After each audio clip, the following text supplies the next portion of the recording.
సంవత్సరం సందర్భంగా నిర్మల్లో పటిష్టమైన బందోబస్తు చేపట్టడం జరిగింది. నిర్మల్ పట్టణం, బైన్సా, ఖానాపూర్ ఈ 3 ఏరియాస్లో, ఇంకా ముదోల్ ఈ టౌన్స్ అండ్ విలేజెస్లో కూడా ఎక్కడైనా కూడా నిబంధనలు అతిక్రమించకుండా న్యూ ఇయర్ సంతోషంగా జరుపుకోండి.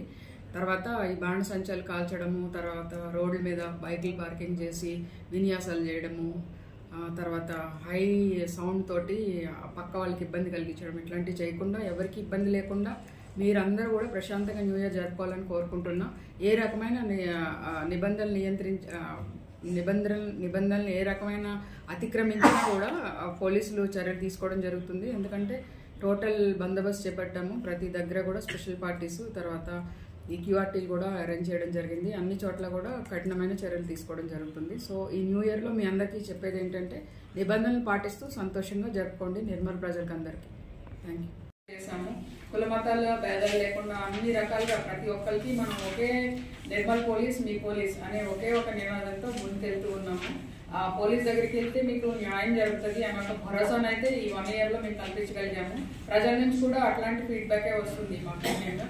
మేము ఈ సంవత్సరంలో ఎక్కువగా గంజాయి మీద కాన్సన్ట్రేట్ చేయడం జరిగింది. సో గంజాయి ఆల్మోస్ట్ నిర్మల్, బైన్సా, ముదోల్ ఈ ఏరియాస్లోనే మనకి ఎక్కువ ఉంటుంది. సో దీనిలో దగ్గర మనం 108 మందిని అరెస్ట్ చేయడం జరిగింది గంజాయికి సంబంధించి. పెద్ద పెద్ద పెడ్లర్స్ని పట్టుకున్నాము. తర్వాత చిన్న వాళ్ళకి కొరియర్ లాగా చేసే వాళ్ళని కూడా పట్టుకున్నాము. ఈ సంవత్సరం 1 మంత్ బ్యాక్ మనము 2 ఏకర్స్ ఏరియాలో ఈ గంజాయి పండిస్తుంటే దాపూర్ ఏరియాలో సర్కిల్ పరిధిలో మనం ఆ పంట అంతా స్వాధీనం చేసుకోవడం జరిగింది. This is the biggest in Telangana. ఒక తెలంగాణలో ఒక ఏరియాలో ఎంత పెద్ద ఎత్తున పండిస్తూ ఉన్న పంటని పట్టుకోవడం ఇదే మొట్టమొదటిసారి అని నేను అనుకుంటున్నా. సో దానికోసం ఈ ఖానాపూర్ సర్కిల్ ఇన్స్పెక్టర్ నేను అభినందిస్తున్నా. అలాగే మీకు అందరికీ తెలుసు, చాలా సంచలనం సృష్టించిన బిట్ కాయిన్ కేసు మనము చేశాము. ఆ కేసులో మనం దగ్గర 8 మందిని అరెస్ట్ చేశాము. మిగిలిన చాలా మందిని వాళ్ళకి తెలియకుండా అందులో ఇరుక్కుపోయిన వాళ్ళని సాక్షులుగా తీసుకున్నాము. కావాలని దీన్ని ప్రజల్ని మోసం చేసి డబ్బు సంపాదించాలని ఇందులో దిగిన వాళ్ళకి మనం అరెస్ట్ చేశాము.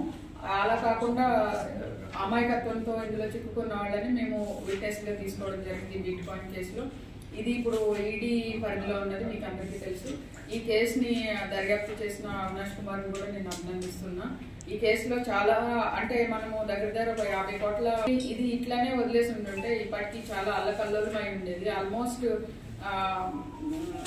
చాలా మంది తెలియకుండా ఇరుక్కున్నారు. ఇప్పుడు తెలియకుండా ఇరుక్కున్న వాళ్ళు దాని నుంచి బయటకు రాగలిగారు. అండ్ అమాయకులు అందులో మోసపోకుండా డబ్బు పోగొట్టుకోకుండా మనం అంటే ప్రివెంట్ చేయగలిగాము. చాలా పెద్ద thousands of crores of crime ని మనం ప్రివెంట్ చేయగలిగాము అని నేను సగర్వంగా చెప్పుకుంటున్నాను. ఇది కాకుండా ఇంకా మనము చాలా మర్డర్ కేసెస్, ముఖ్యంగా బాసరా పరిధిలో ఒక డెడ్ బాడీ మొత్తం కాలిపోయి అసలు ఐడెంటిటీ తెలియలేకుండా ఉన్న ఒక డెడ్ బాడీని చాలా చక్కగా చేశారు. అది ముదోల్ ఇన్స్పెక్టర్ని నేను అభినందిస్తున్నా.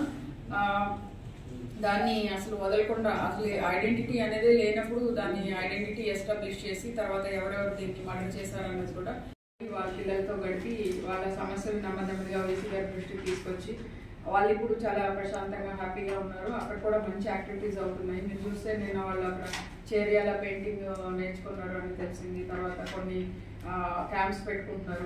వాళ్ళే ఒక సెల్ఫ్ సపోర్ట్ సిస్టమ్ పెట్టుకున్నారు. పిల్లలు ఎవరైనా కొంచెం మానసికంగా ఇబ్బంది పడుతుంటే వాళ్లే కౌన్సిలింగ్ చేసేలాగా అమ్మాయిల నుంచి ఒక 20 మంది, అబ్బాయిల నుంచి ఒక 20 మందిని ఒక సపోర్ట్ సిస్టమ్ లాగా వాళ్ళని తయారు చేసాము.